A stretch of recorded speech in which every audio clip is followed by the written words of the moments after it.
Saudações democráticas, meu nome é Fernando Pena, eu sou o atual diretor da Faculdade de Educação da Universidade Federal Fluminense. Esse é o canal Comunidade FEUF, um espaço que nós criamos para continuar os debates nesse período de pandemia. Essa aqui é a nossa 15ª conversa com a FEUF, com o tema Aula como Acontecimento, Diálogos sobre Comunicação Virtual e Ensino Remoto. Quem vai apresentar as debatedoras hoje é a minha colega de Faculdade de Educação, a Renata Codesso. Antes, então, de passar a palavra para ela, só fazer alguns registros. Nossa dinâmica tem duas partes, então depois da estreia desse vídeo nós vamos abrir uma roda de conversa no Google Meet. Lá no final do vídeo eu vou disponibilizar o link, então, para vocês entrarem nessa sala de conversa, nessa roda de conversa. E já deixar aqui o registro, nosso agradecimento de sempre às nossas colegas do Sensibiliza. Hoje estamos com a Josiane e a Jaqueline, que ajudam a tornar a nossa conversa mais acessível. Então agora passo a palavra para a Renata, que vai fazer a apresentação das minhas colegas. E fiquem à vontade, eu volto só no final então. Um abraço. Bom dia, meu nome é Renata Codesso. Vou apresentar aqui as participantes dessa conversa, minhas queridas colegas. Somos todas da Faculdade de Educação da UF, fazemos parte das áreas de didática, comunicação e linguagem. Somos pesquisadoras do Observatório Internacional de Inclusão, Interculturalidade e Inovação Pedagógica, o OIP.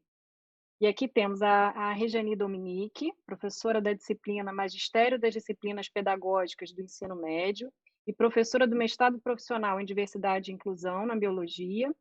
Professora Márcia Maria, professora de Comunicação e Linguagem, faz parte do PROIAC, Programa de Inovação e Assessoria Curricular vinculada à Prograde, e também faz parte do Grupo Gestor do OIP.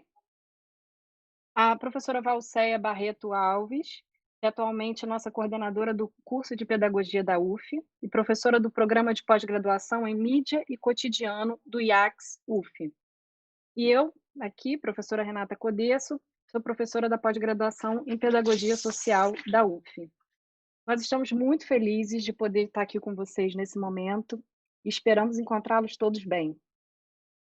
Relevante dizer que o atual momento em que nos encontramos, né, esse momento em que a gente precisa estar distante fisicamente um dos outros, é um momento onde a conexão se faz tão necessária para a afirmação da vida, do apoio e dessa interdependência nossa humana. E é nesse sentido que se faz a nossa aposta aqui, a de buscar meios de conexão que nos potencialize através da interlocução entre nós e as nossas experiências.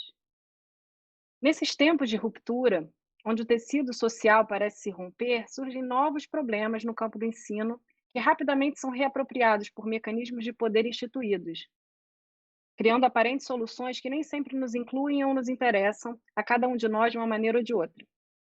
E desse modo, apostamos na abertura e no questionamento como potência de não saber, de afirmação dessa ruptura que estamos vivendo, justamente para nos apropriarmos do nosso cotidiano, do nosso tempo, como sujeitos, como pessoas vivas e resistentes, insistentes, criadoras. E por isso eu peço licença aqui para vocês para usar a literatura e a filosofia como forma de sustentar o início da nossa conversa sobre o nosso problema, que é considerar a aula como um acontecimento. A gente está falando do nosso tempo, né? E aí eu lembro da poesia homônima que o Drummond escreveu 2 décadas antes da ditadura militar, mas que nos parece muito atual. Depois das longas estrofes que ele refere-se ao seu tempo, né, e esse é o nome do poema, Nosso Tempo, ele diz assim: esse é tempo de partido, tempo de homens partidos, tempo de divisas, tempo de gente cortada. Em outra estrofe ele diz: símbolos obscuros se multiplicam, guerra, verdade, flores. Esse poema pode ser visto não apenas sobre a guerra, né, mas se tornou eterno, uma arte sobre todo o tempo doloroso de destruição. E aí ele tem uma parte muito tocante, que eu acho que é a que nos interessa aqui, que ele diz assim: contam-se histórias por correspondência. A mesa reúne um copo, uma faca, e a cama devora tua solidão.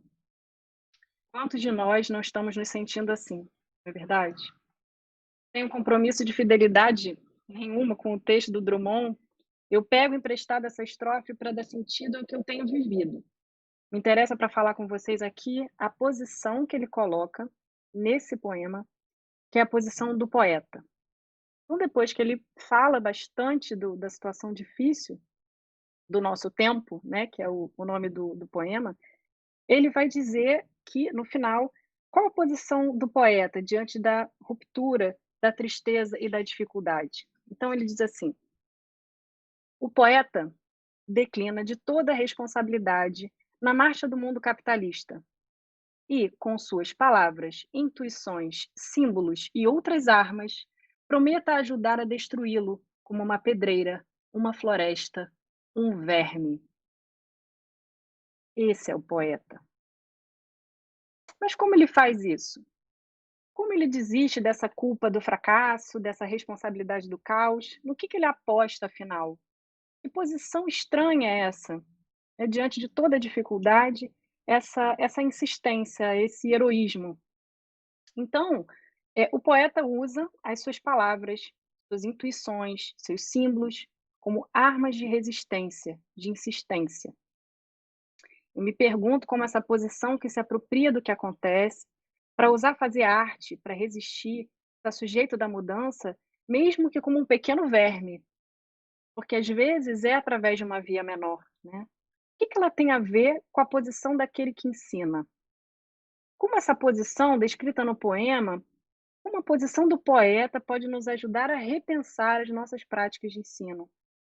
É nesse sentido que eu considero potencializadora a noção de aula como acontecimento.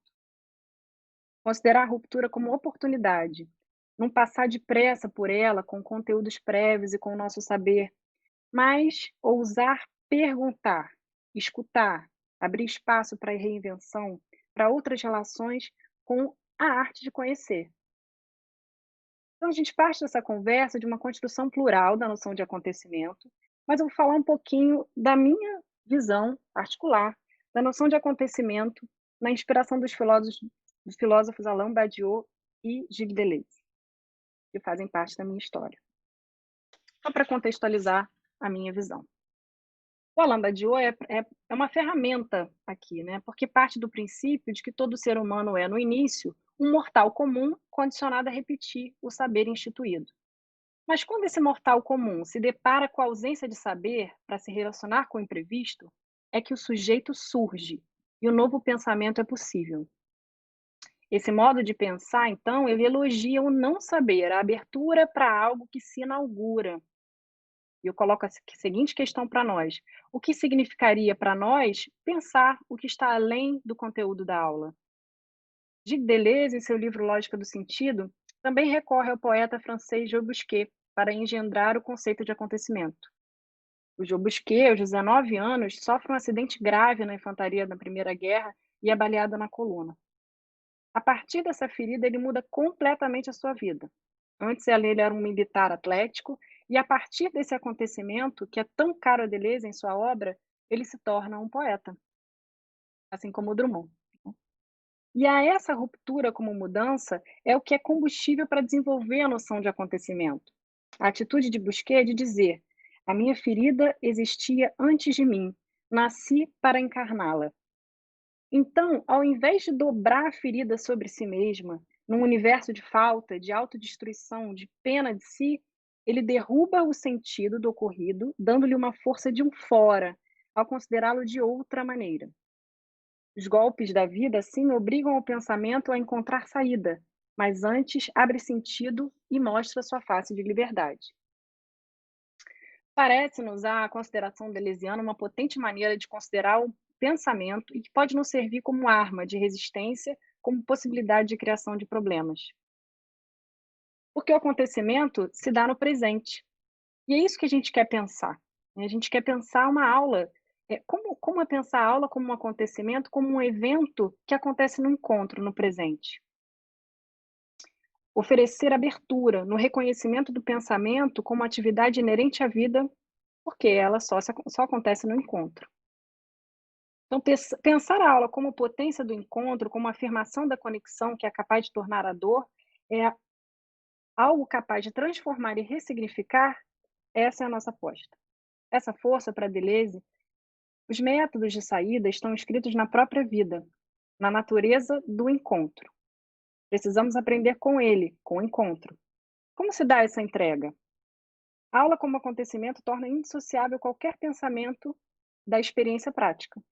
Em suma, ela nos propõe uma louca criação muito afastada dos calmos modelos do sujeito ativo dotado de projetos, estratégias, intenções, razões, vontade.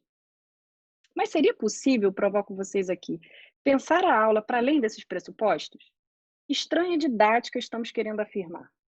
Talvez uma didática advinda de uma noção de conhecimento descentrada, assim como o encontro da aula, ramificada de forma rizomática e advinda da liberdade de criação dos problemas, e não da resolução deles. Um rizoma interdisciplinar, transdisciplinar, que procura estar imanente ao que acontece, cuja organização é dinâmica. Precisamos aprender a habitar esse campo vivo e mutável, ao invés de tentar parar e disciplinar todo o tempo. Então, pensar essa aula é uma estratégia de vida. Para nós aqui, é uma estratégia de resistência através das palavras, que é o que temos no momento, o nosso afeto, a nossa insistência. E por isso nós estamos aqui hoje. E como, mesmo ferido, podemos continuar a falar? Como nós podemos conversar sobre essa ferida, né? Insistir, ousar, continuar? Essa questão me faz pensar em muitos professores cujas aulas convivem nesse momento com dificuldades muitas vezes trágicas. Por isso que a gente aposta na arte e na filosofia para abrir esse encontro e podermos repensar coletivamente os caminhos que queremos seguir no ensino, aproveitando esse nosso momento de dor para ouvir, para nos encontrarmos, para darmos espaço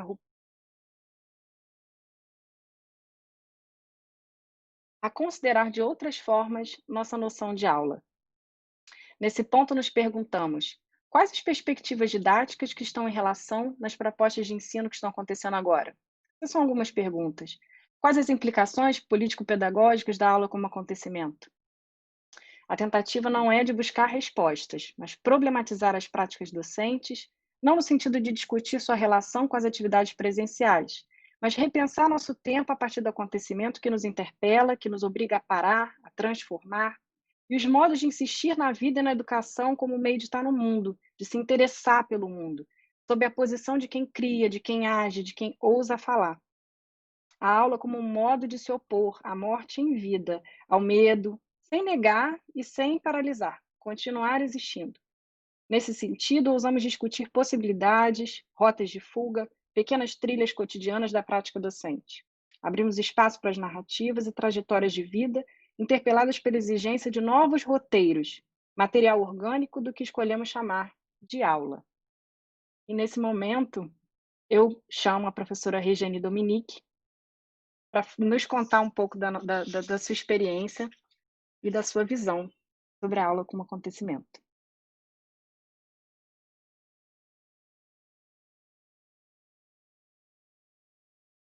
Fone.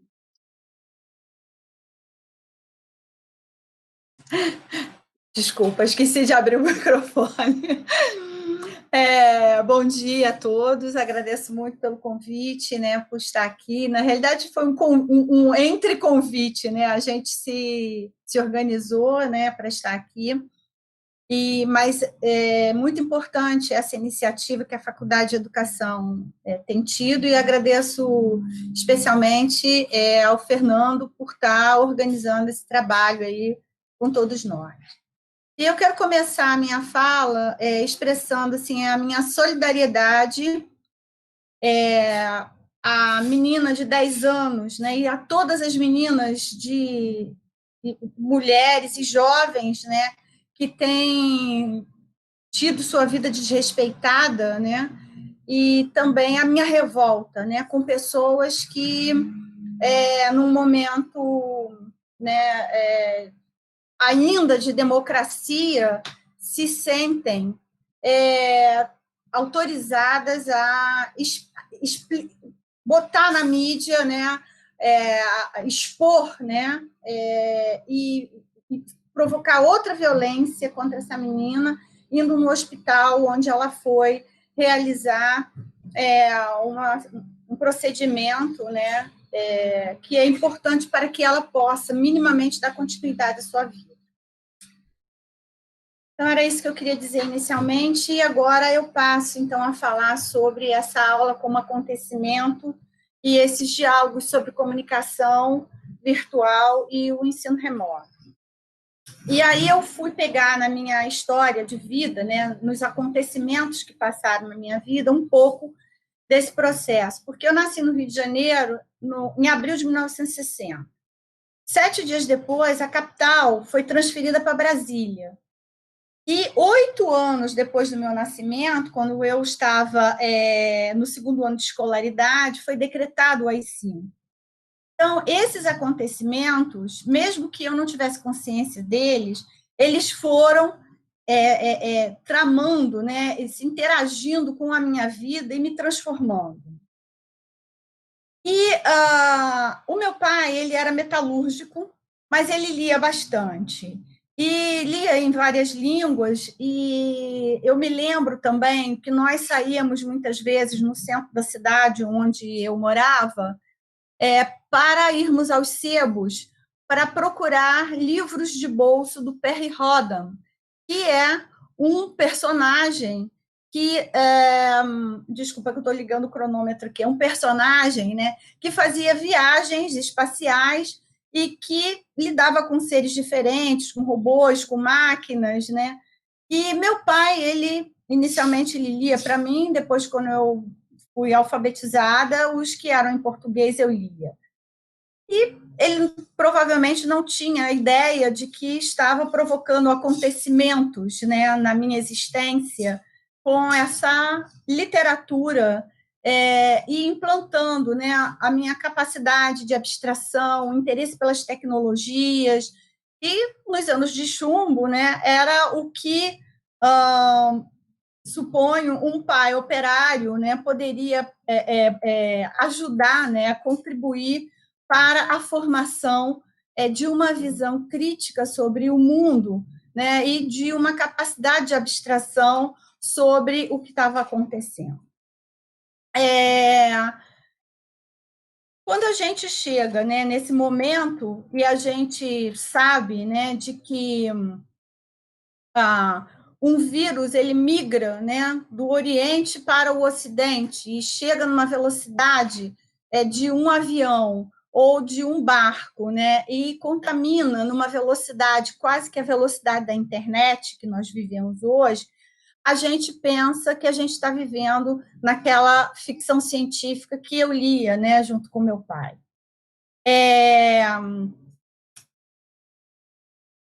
Eram anos duros, né, da ditadura cívico-militar, anos em que grupos, né, pessoas eram perseguidas e que a gente tinha na televisão, né, a tecnologia e o telefone também, as tecnologias mais desenvolvidas, né, as grandes tecnologias da época.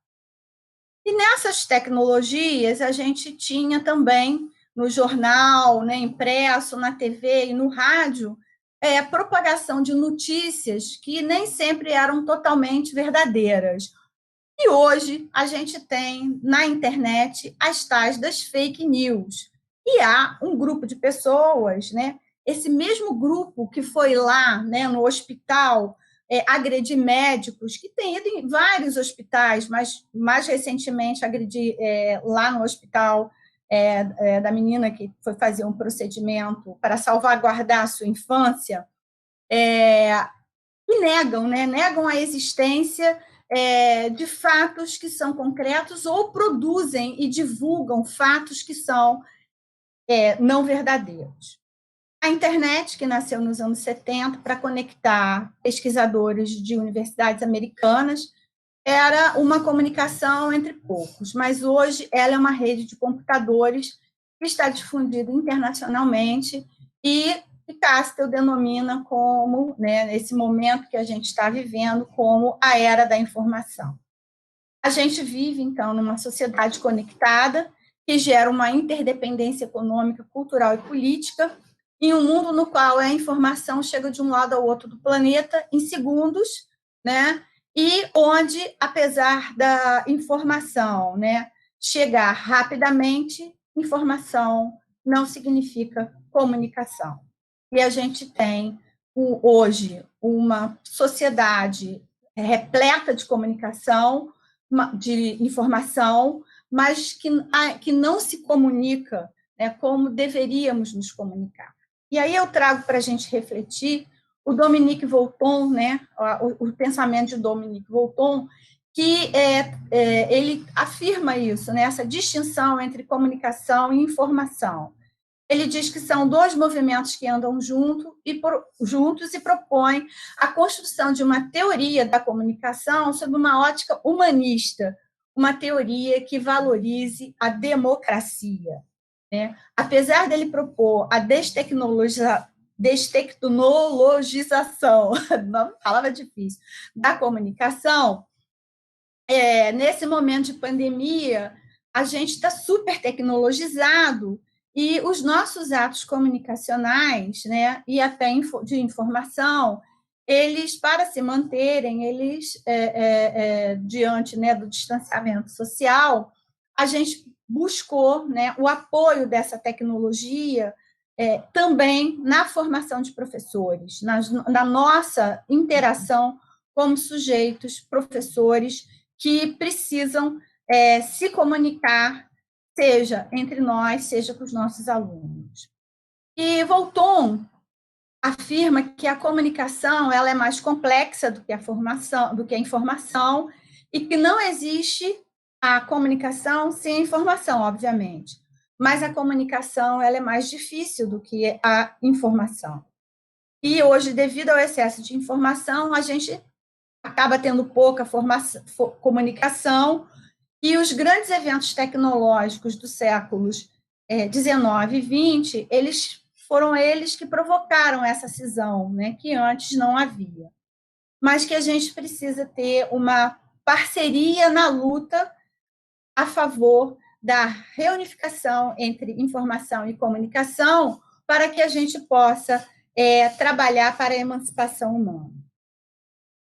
Então, sempre, né, coexistimos com culturas e pontos de vista díspares, mas hoje a gente tem uma comunicação entre sujeitos bloqueada, né, e que fortalece essa cisão, e que é preciso que a gente faça um movimento contrário, né, que é um movimento de fortalecimento do diálogo, para que a gente consiga religar as relações humanas e sociais, né? E isso é central para a gente caminhar nesse processo democrático, e para que a comunicação aconteça de forma que ela valorize o que há de humano, né? E cada vez, para que ela valorize o que é de humano, é preciso que cada vez menos a gente transmita. Raramente a gente cria espaço de competição, e a gente se caminha no sentido de negociar mais e conviver mais. Isso Volton afirma em sua obra. Para a gente criar, então, esses espaços democráticos, é preciso, é indispensável romper com a coação e possibilitarmos que cada participante do processo discursivo possua oportunidade de fala proporcional aos demais. Isso independe desse meio, que seja a internet ou que seja esse meio da sala de aula, né, presencial, onde nós estávamos acostumados a dar aula. E isso é um acontecimento, se a gente conseguir se transformar. Mas não é o que está acontecendo hoje. Hoje a gente está usando a internet para as nossas aulas. E a gente tem visto, né, que na nossa sociedade, um estudo que foi feito pelo Centro Regional de Estudos para o Desenvolvimento da Sociedade, mostra que, mesmo com a internet, que possibilitaria, né, tende a possibilitar esse maior diálogo e essa participação, né, em falas proporcionais, né, na nossa sociedade, os dados mostram que nós não temos essa proporcionalidade. Por quê? Aproximadamente 30% dos lares do Brasil não têm acesso à internet. Há uma diferença significativa entre as classes sociais, porque a metade das famílias com renda até um salário mínimo não consegue navegar na rede em suas casas. E essa população, essa classe, né, esse grupo, é majoritariamente de pessoas negras. Enquanto que a classe A, que é de maioria branca, apenas 1% não tem conexão com a internet. Esse fato ele é muito relevante porque não está dando essa possibilidade de estarmos todos com igualdade nesse espaço da internet. Também com relação aos equipamentos, os computadores portáteis, eles continuam concentrados nas famílias mais ricas do Brasil. Ou seja, a classe A tem 90%, né? 90% das pessoas da classe A tem um notebook, e 49% tem também, às vezes, né, tem os dois, um tablet. Enquanto as classes D e E, os índices são de 3% a 4%, respectivamente. A maioria tem celulares. Apenas, esse é um outro dado que é importantíssimo para nós que formamos professores, que apenas 42% dos docentes que foram entrevistados informaram que tinham tido na universidade alguma formação relacionada ao uso da internet para os processos educacionais. Também os professores informaram que há uma baixa conexão, né, nas escolas estaduais, ou seja, nas escolas públicas, onde está a maioria, a grande maioria dos estudantes, né, principalmente do ensino médio e do segundo segmento, e que, enquanto que 45%, né, dos professores que trabalham na rede particular informaram que essa questão da baixa velocidade era um problema. Nas escolas estaduais, 85% informou-nos que esse é um grande problema. Outras questões que foram citadas pelos docentes foi com relação aos equipamentos ultrapassados, a falta de preparo para saber usar a internet na educação e a ausência de suporte técnico.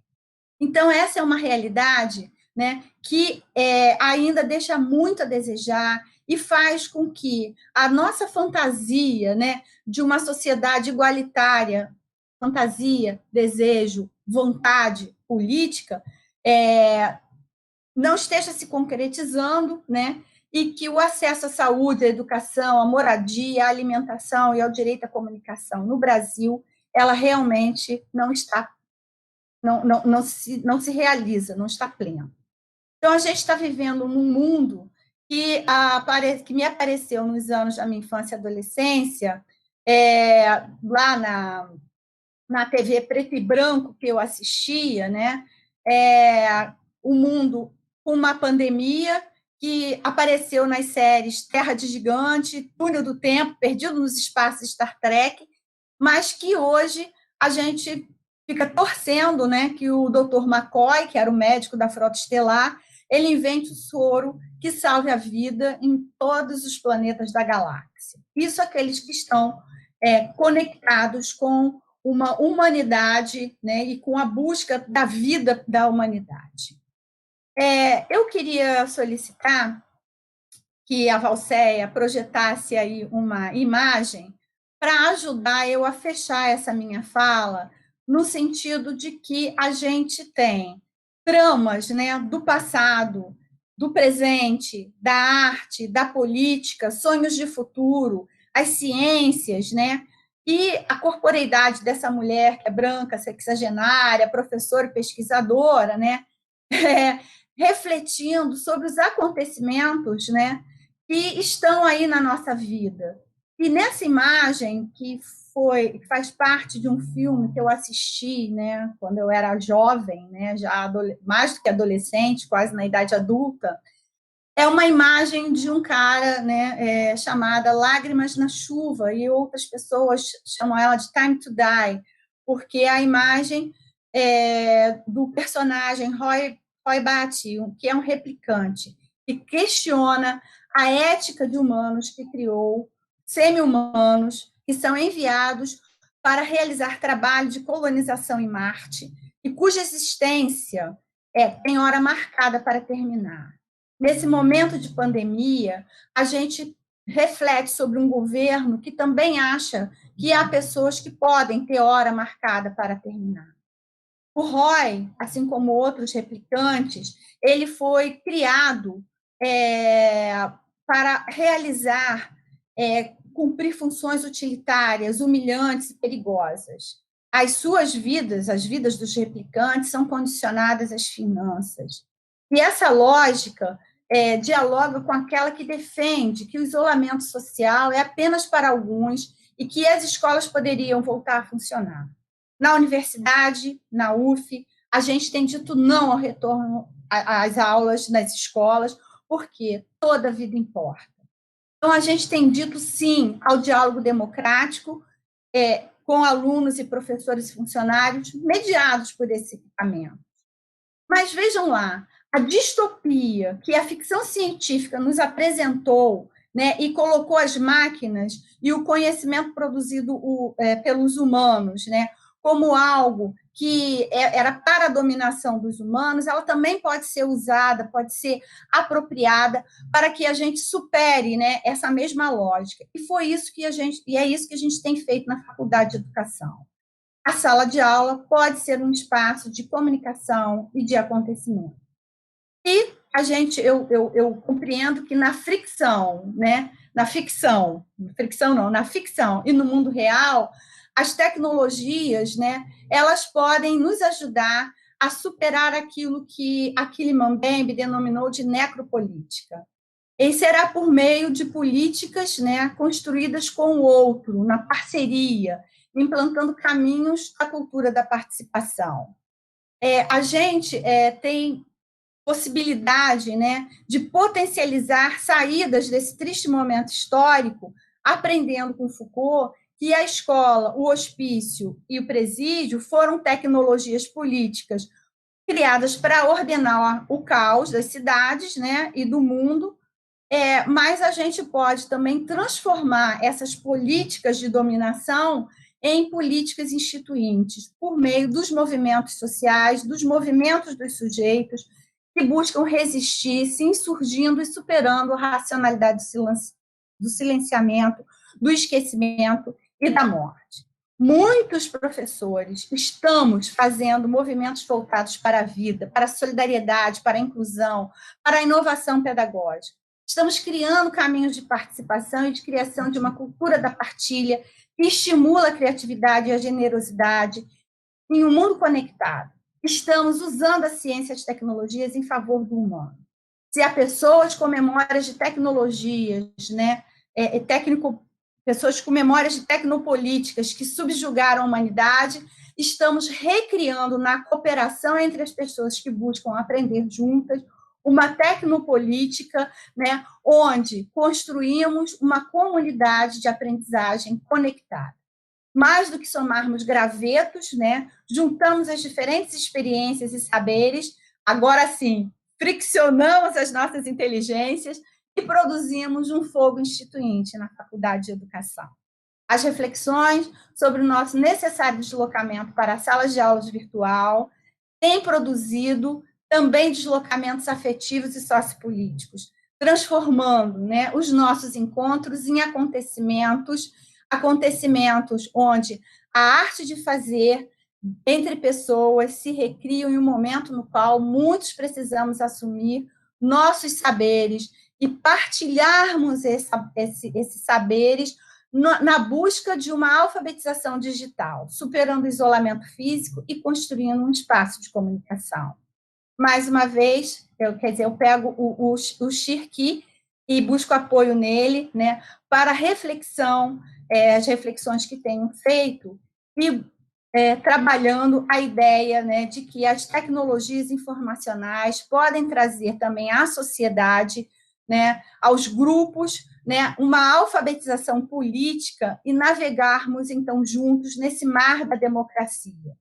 Saber de forma compartilhada muda muito a nossa vida, e isso nós temos feito, né? Possibilita a cooperação, né? A combinabilidade de conhecimentos, né?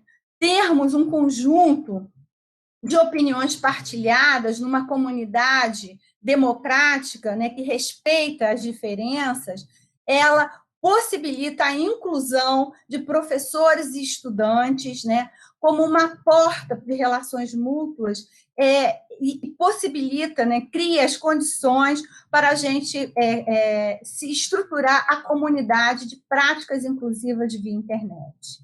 Então, nessa comunidade da partilha que estamos vivendo, somos humanos, que usamos as ciências e tecnologias para potencializar a vida de humanos como nós, né, que estamos aqui, superando uns com os outros alguns traços da tecnofobia, que ela existe, a gente precisa entender que ela existe, dialogando, trazendo, né, como trouxe a Renata, a arte, né, eu também trouxe aqui, conhecimentos científicos, políticas e afetos.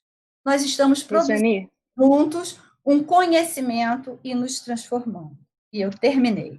Maravilha. Obrigada por essa imagem. Achei essa imagem incrível, né, da fricção que você falou, né, que é mais ou menos isso mesmo que a gente está vivenciando. Agora eu vou chamar a professora Márcia Maria para falar para a gente. Olá, bom dia, boa tarde, boa noite. Quero dizer que estou aqui feliz de estar com Valceia, com Virginie, com o Fernando, com a Renata, com o Desso, Josiane, um prazer, bem-vinda, Jaqueline também.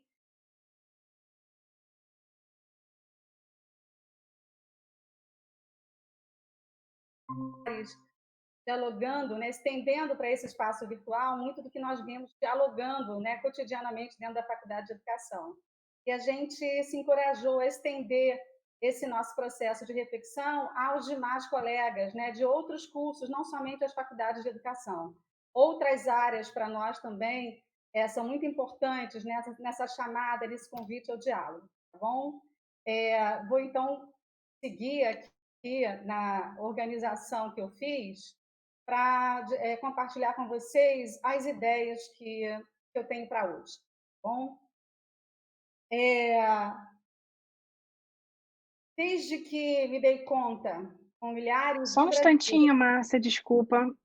Você desligou a sua câmera? Não. Tenta ligar a sua câmera. Eu estou vendo bem a Márcia. Para vocês, não? Eu estou vendo a Márcia, Renata. Eu também estou vendo. Estou te vendo, Márcia. Pode seguir. Eu ia dizendo que já venho me dando conta, e desde que me dei conta, né, com tanta gente, de que a gente está dentro, seguramente, da maior crise sanitária da minha geração, não cessou para mim, acredito que para muita gente, o tempo de viver, ver, ouvir e sentir a intensificação do sofrimento humano e a mais absoluta estupefação diante do quadro de guerra por sobrevivência em um país historicamente marcado pela desigualdade social como é o Brasil. Como se não bastasse essa crise sanitária, somos atropelados por políticas que acentuam a exclusão social, além da desvalorização da ciência e dos professores, de uma maneira geral, em especial aqui os professores universitários.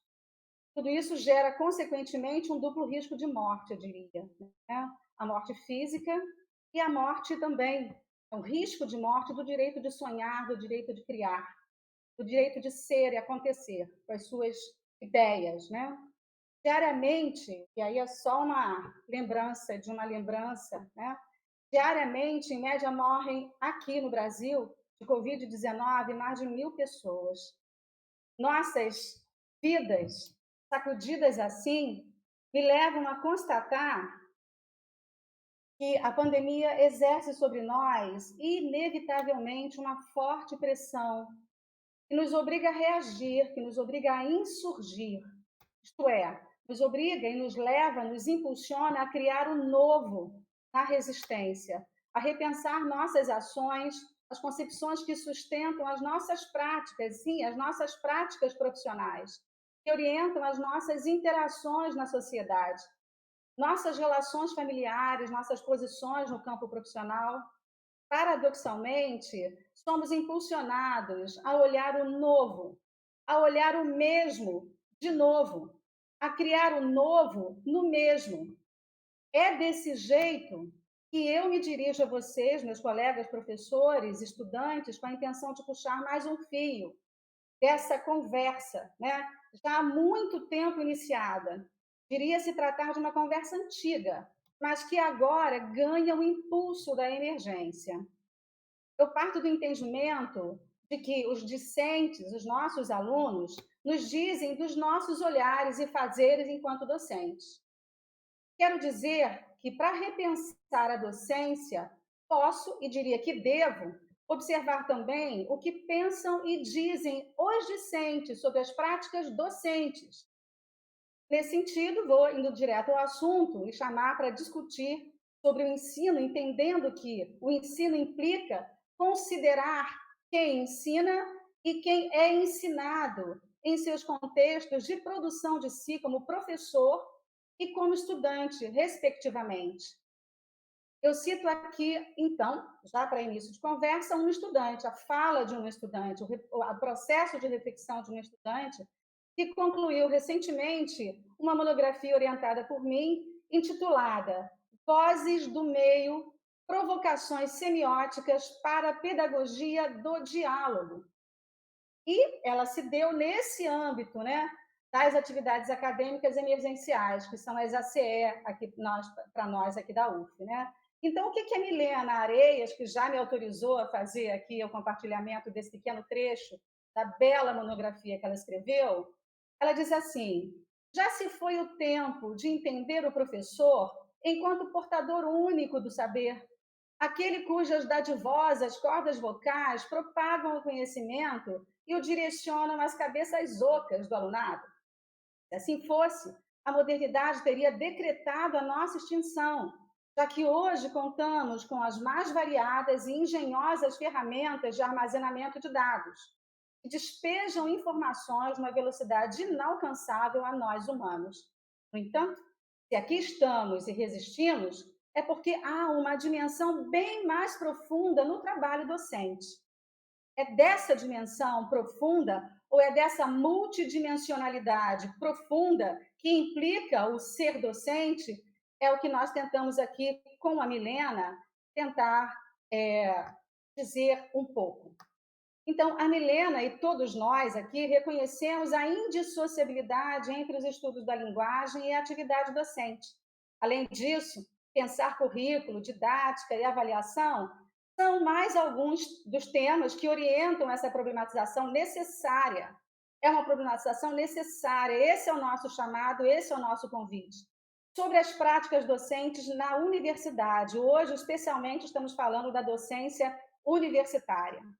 Nesse sentido, afirmo não ser suficiente tratar o redimensionamento dos programas de disciplina e a sua reorganização didático-pedagógica para o ensino remoto apenas com as estratégias de transposição linear das etapas de aulas presenciais, sustentadas na transmissão de conteúdos, ou ainda apenas com a inserção de ferramentas de comunicação virtual, como se o uso dessas ferramentas em si já ativasse a condição de inovação do ato de ensinar e de aprender. E aí eu chamo um grande interlocutor importantíssimo na minha história de formação, que é o professor João Vanderlei Geraldi. É um professor da área de linguística e conversa intensamente sobre educação, no campo da educação também. É Geraldi, que no seu texto Aula como Acontecimento, gostaria de mostrar para vocês o livro, né, que nos impulsiona a dar título a essa conversa de hoje. Aula com Acontecimento, num dos trechos do livro, o Geraldi diz que o conjunto de conteúdos que ao longo do tempo incorporamos nos forma professores, mas esse conjunto de conteúdos não necessariamente nos torna professores. Mais uma vez ressaltando a grande complexidade que há no ser docente. O acesso a instrumentos tecnológicos de ponta não garante o melhor ensino, nem favorece o aprendizado. A inovação pedagógica não é consequência imediata, nem linear da inovação tecnológica. Há singularidades. Nós estamos aqui chamando todos vocês para pensarmos nessas singularidades. Há singularidades constituídas nos macro e micro contextos da convivência cotidiana. Estas dão tom e direção à aula. Esta é uma das razões porque uma aula nunca é a mesma. Vocês se deram conta disso? Nós podemos até tentar fazer com que seja sempre a mesma, mas nunca será a mesma. Uma aula nunca é a mesma, e a mesma aula do semestre seguinte, ainda que sejam adotadas as mesmas estratégias, conteúdos e processos avaliativos, não será a mesma. Dizer isso não significa que seja possível ensinar remotamente, sem acesso dos estudantes e dos professores a instrumentos tecnológicos, a internet de qualidade. Rejane já nos falou bastante sobre isso, inclusive. Quero dizer que, se concentrarmos nossos esforços prioritariamente na dimensão operacional, sem buscar consistência teórico-prática para a sustentação da aula, corremos o risco, assim entendemos, de nos perder das possibilidades de criar encontros singulares e significativos de interação verbal. Esses encontros são sempre marcados pela diversidade social, diversidade cultural e econômica e outras mais que orientam os caminhos de expressão e também os caminhos de silêncio no espaço virtual de aprendizagem. Aliás, esse tem sido, pelo que eu observo, pelo que eu escuto, um dos grandes temores. Há um silêncio absoluto, as câmeras fechadas, né?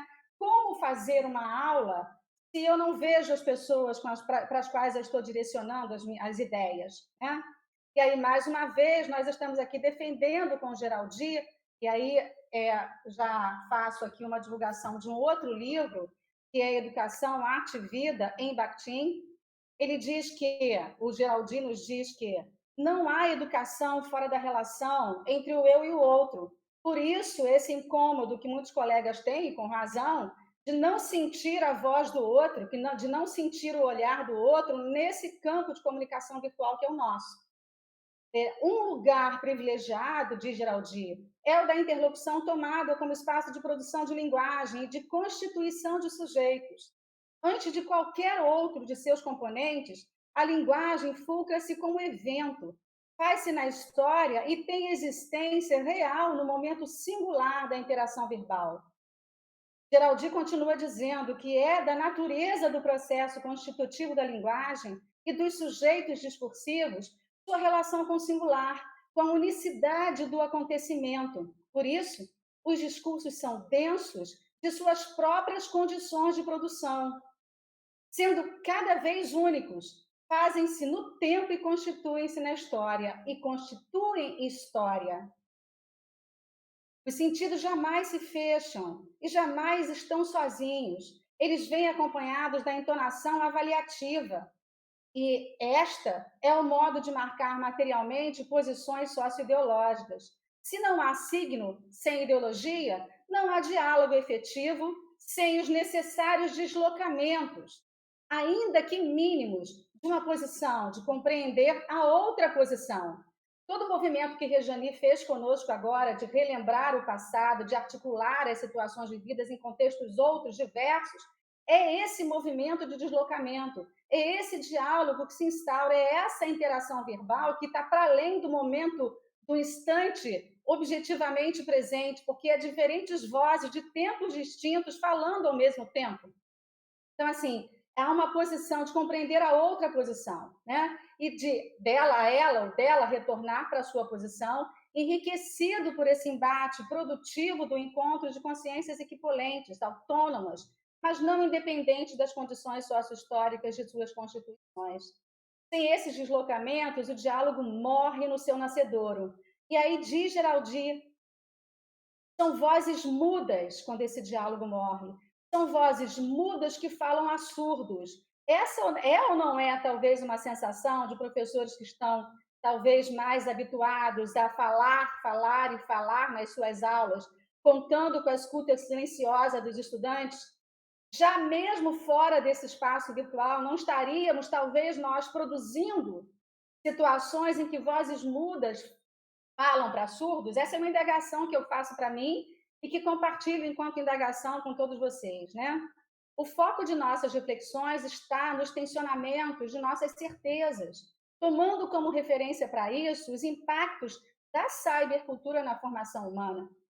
Muitas são as dúvidas em torno do que fazer para ensinar durante o distanciamento físico obrigatório, não são? Eu destaco alguns pontos para reflexão que dizem respeito à docência e à aula, independentemente de serem mediadas por tecnologia de comunicação virtual à distância em caráter emergencial. Trata-se de pontos de reflexão para qualquer professor a qualquer momento de sua trajetória como docente. E aí, não dá para não convidar também o nosso professor, Antônio Nova, que nos fala sobre como aprender a agir como professor. E aí ele diz assim, ele explica para a gente que ser professor não é apenas lidar com conhecimento, é lidar com conhecimento em situações de relação humana. Implica, aspas, a capacidade de integrar uma experiência refletida que não pertence ao indivíduo, mas a um coletivo profissional e dar-lhe sentido pedagógico, fecha aspas. Eu compreendo que atribuir o sentido pedagógico ao qual se refere Antônio Nova a essa experiência refletida pressupõe observar as interações, isto é, observar-se enquanto interage e observar seu interlocutor no ato da interação verbal, buscando efeitos de sentido para o dito, para o não dito, para o intradito. Sustentada nessa perspectiva, eu recomendo praticar um modo de olhar, escutar, refletir, que é, sim, metalinguístico e autoavaliativo contínuo. Não há como defender um trabalho inovador se não houver objetivos claros, estratégias que levem ao aprofundamento dos temas, à autoobservação, ao diálogo profícuo. É Maria Isabel da Cunha que discute o ensino inovador, né? E aí vale a pena questionar esse conceito genérico de inovador, né? Ela nos ajuda a fazer esse questionamento no âmbito do ensino na universidade.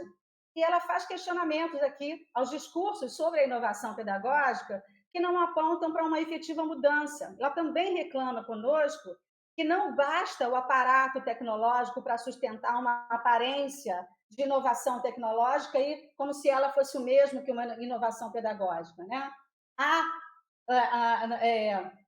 Ela se sustenta uma vez que não se redimensionam as bases, né, que estão ali fazendo acontecer essas práticas pedagógicas.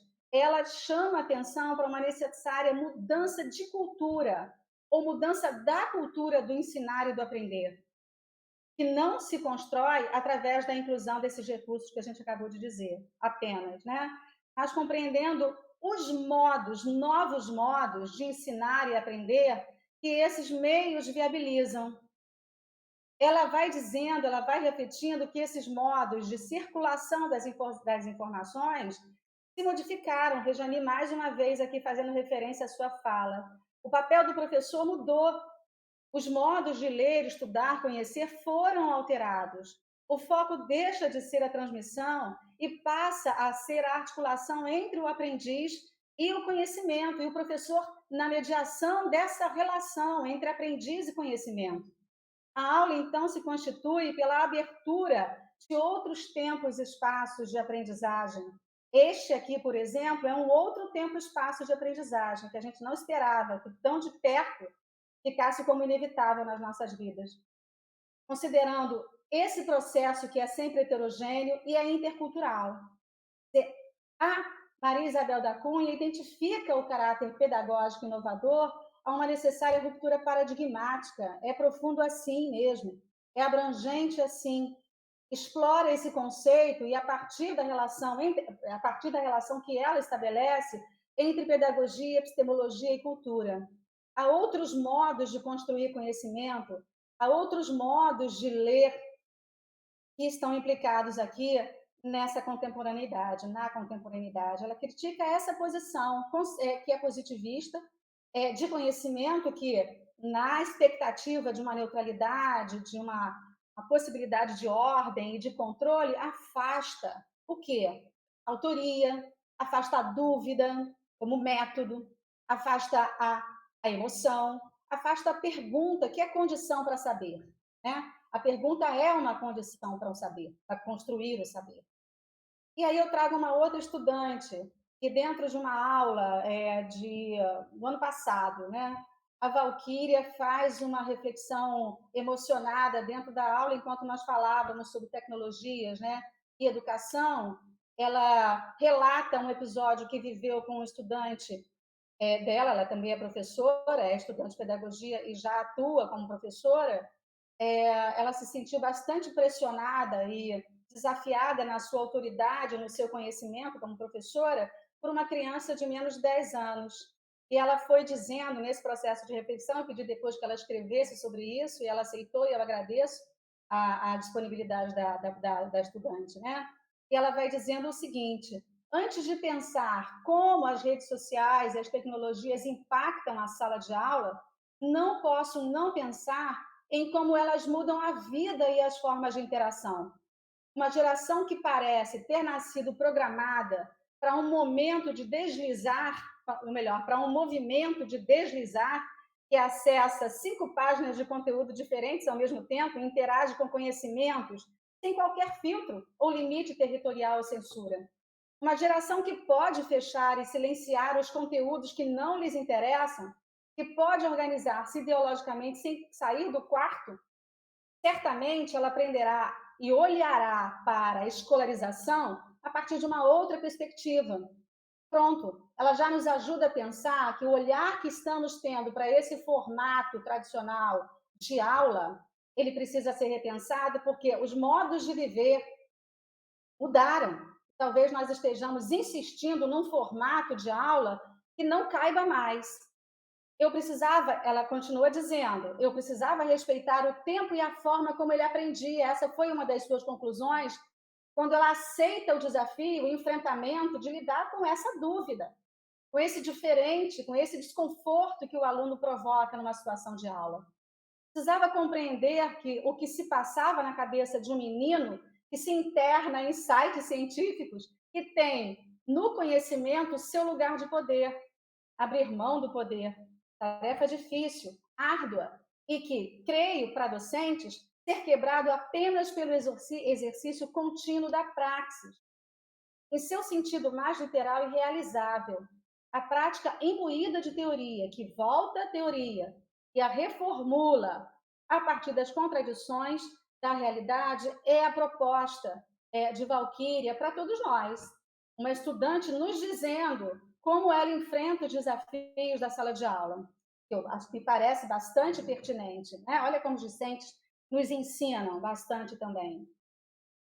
E aí eu quero só, para terminar a minha fala, trazer como contribuição para continuar o diálogo aqui, algumas observações feitas por um orientando da professora Maria Isabel de Almeida, professora da USP, recentemente aposentada.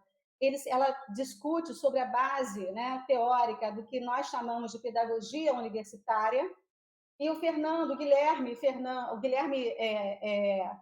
Torres Correia, ele faz uma tese muito interessante. Nós estamos estudando no âmbito do PROIAC, também iniciamos um estudo no âmbito do OIP.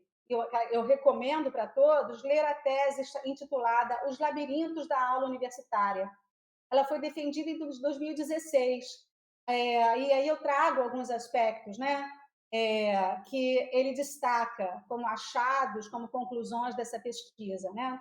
Ele entende, a partir da pesquisa que realizou, a aula como um fenômeno complexo, dinâmico e contraditório, submetido, entre outras coisas, à burocracia institucional. Há uma burocracia que nos engessa, mas que pode também nos libertar se a gente puder criativamente se abrir a uma outra organização desse espaço burocrático que tem uma função, que pode ter uma função bastante favorável, né?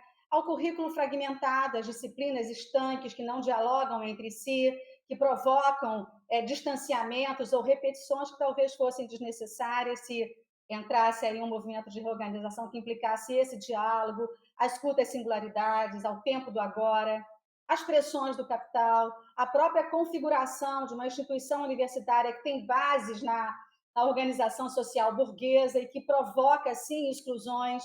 E sobre isso eu recomendo assistirem a última a uma palestra da professora Stana Vargas, professora da nossa Faculdade de Educação, que falou sobre permanência, acesso e permanência na universidade. Você encontra rapidamente no canal PROIAC/Prograde.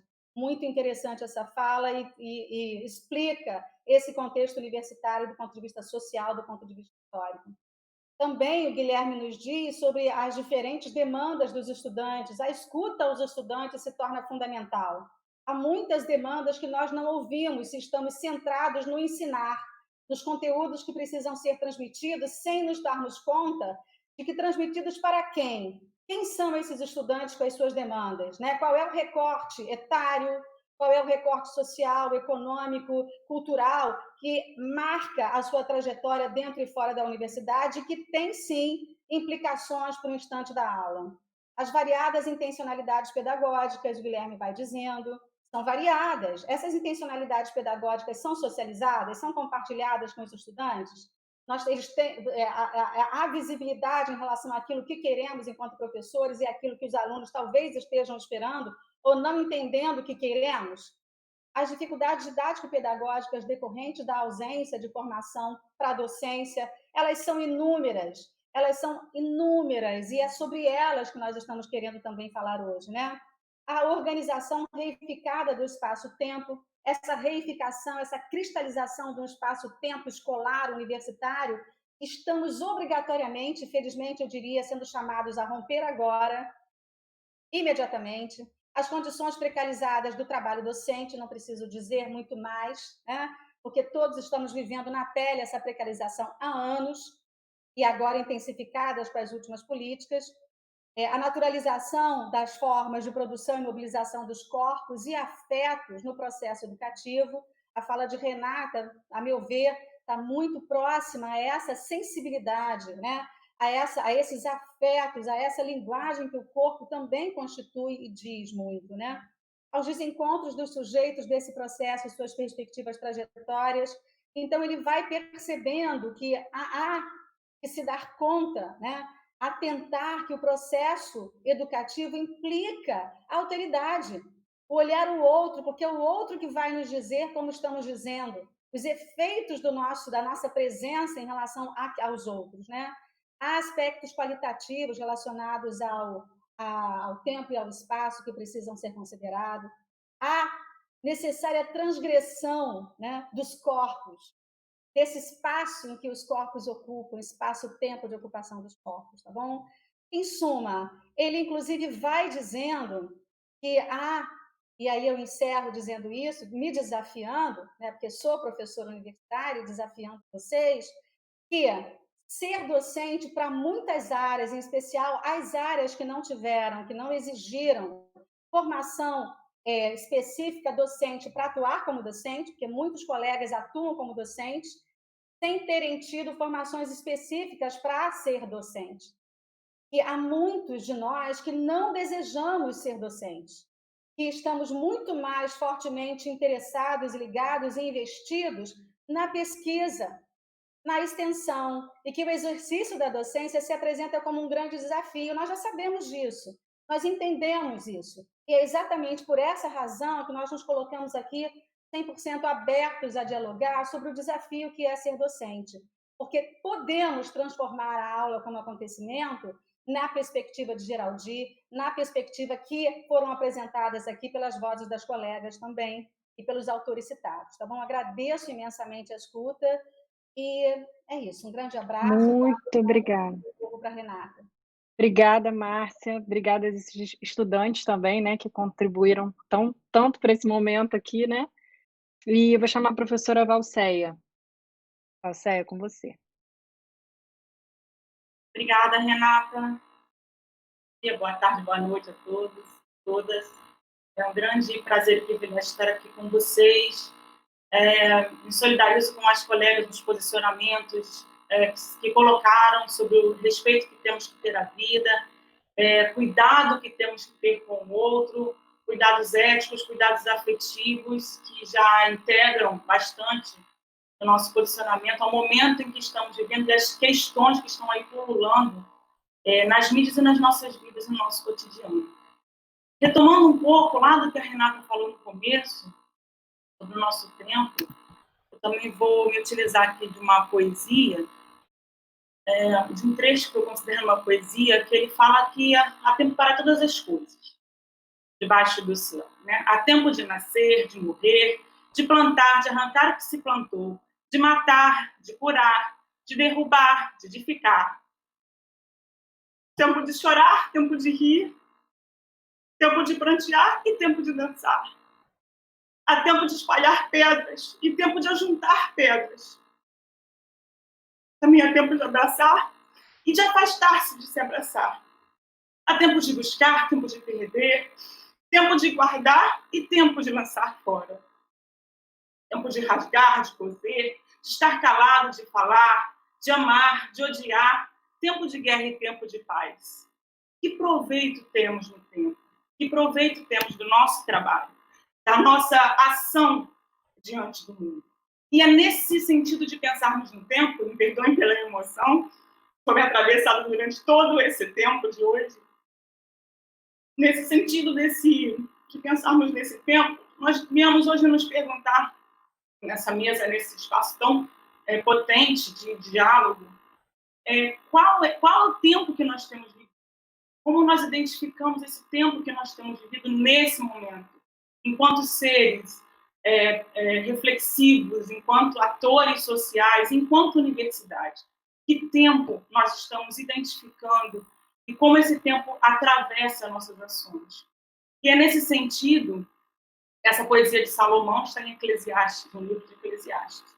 Nesse sentido, eu trago algumas inquietações e o compartilhamento também com vocês sobre alguns movimentos que nós temos buscado enquanto educadores, de nos reinventarmos mesmo, nos insurgirmos quanto aos limites que vão se colocando na nossa trajetória e que perpassam a nossa vida pessoal, social e, com certeza, acadêmica e profissional. Nesse sentido, nós nos percebemos que, por um tempo, nós ficamos diante de um momento de estupor que toda a sociedade está vivendo. Estupor no sentido de termos sido surpreendidos com algo totalmente desconhecido e com algo que nos limitou as nossas possibilidades de encontro físico, de toque pessoal, de encontro presencial no espaço concreto. Diante desse estupor, mas enquanto seres reflexivos e seres sempre inquietantes e inquietados, nós começamos também, enquanto educadores, a nos olhar e a pensar também como poderíamos dialogar com esse tempo de forma a não ficarmos desconectados, de forma a não perdermos o nosso sentido do que é fazer educação, que é voltado a um princípio muito além do que tradicionalmente se conhece como dar aula, do que, no sentido mais conservador do termo, limita uma aula a um espaço entre quatro paredes, a cadeiras enfileiradas, a um quadro sempre posicionado no mesmo lugar e a um docente sempre no seu mesmo lugar de potência e de fala unidirecional.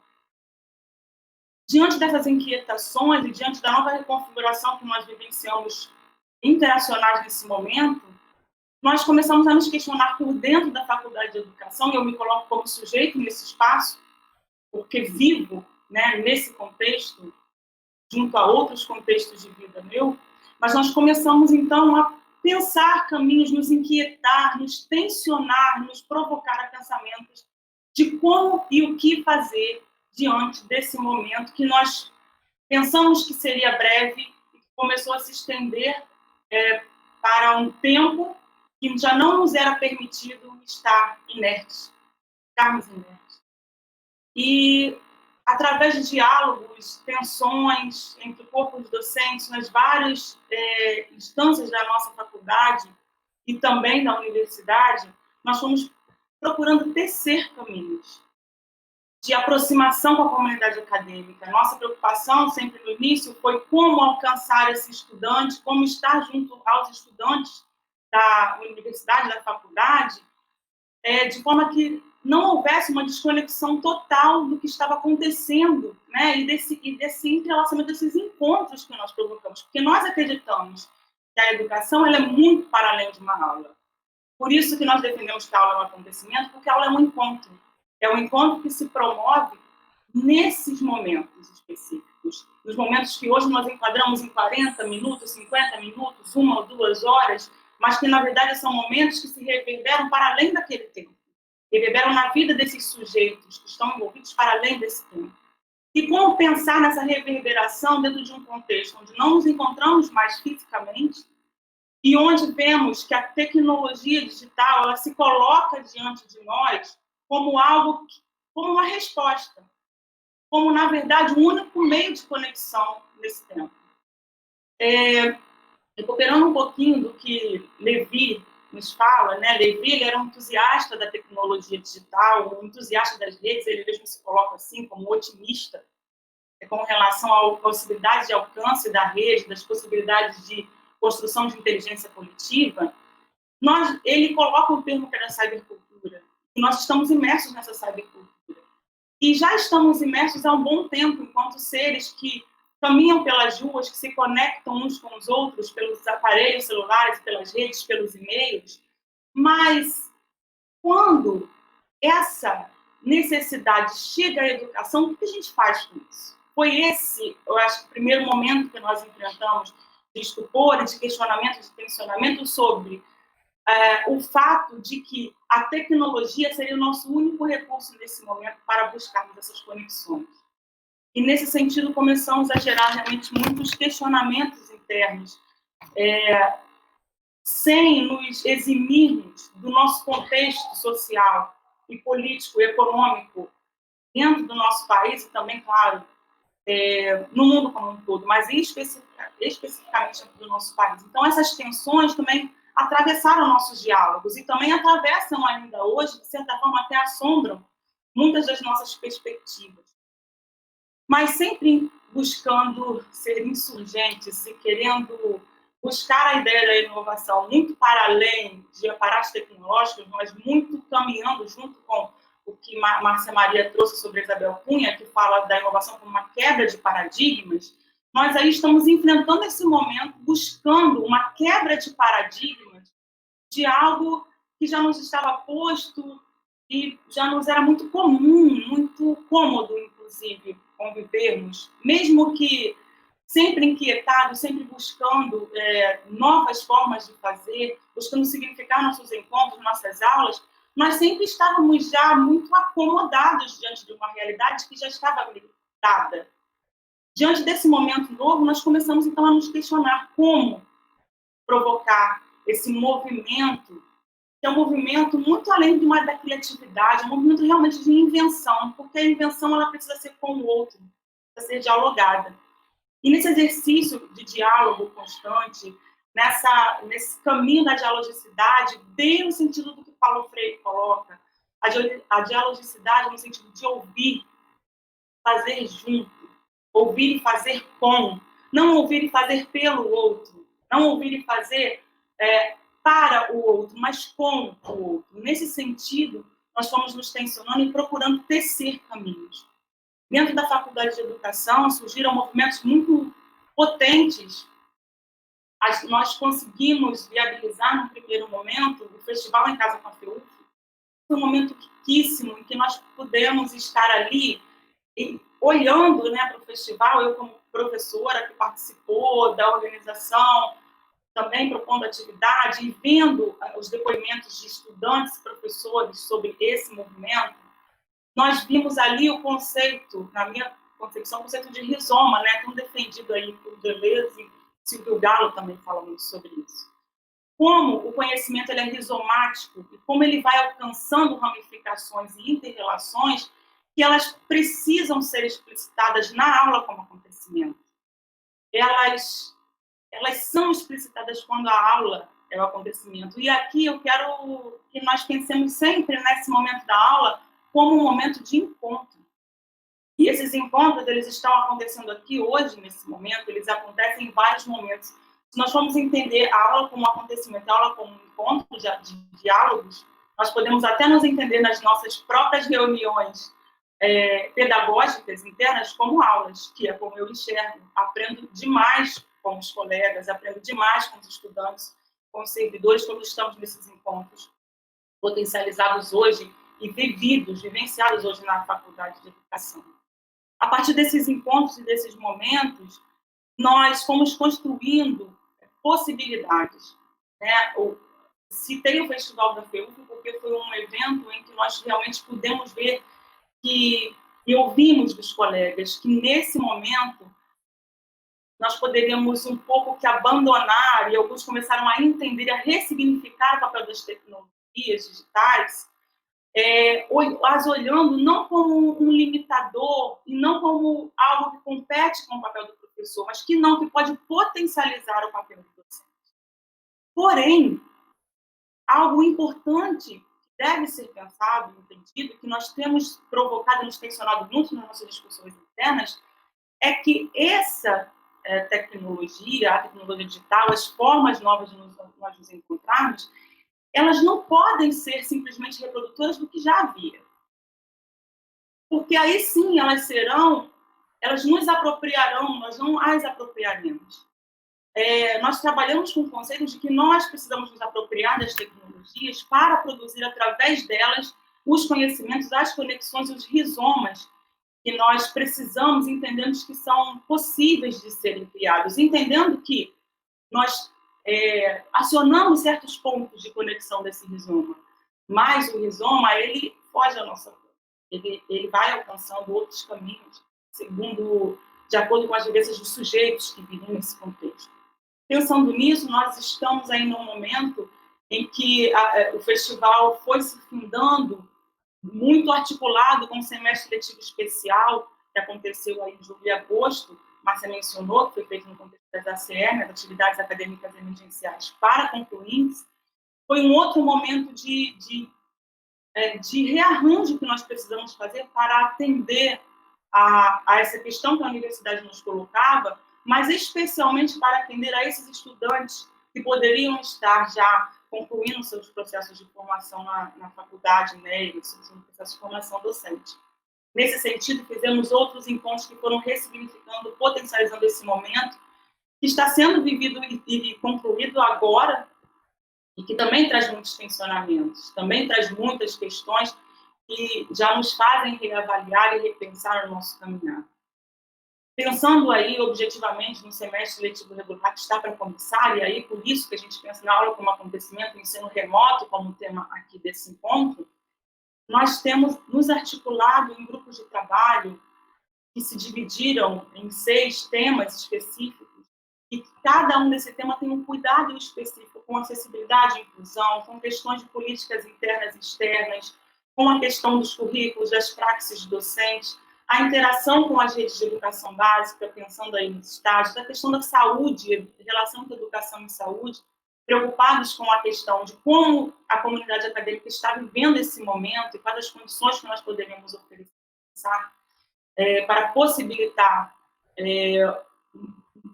mínimo de bem-estar, né, para viver esse tempo, e também nos processos comunicacionais da faculdade, com as questões internas através da extensão e de outras ações também muito potentes de interlocução da universidade com a sociedade. Nesse sentido, nós estamos criando aí um projeto para esse tempo e acreditamos que, a partir do momento em que ele fizer rupturas paradigmáticas e nos propuser, né, proporcionar ver as possibilidades rizomáticas que têm sido dialogadas, que ele possa realmente até se reverberar para outros momentos no nosso curso.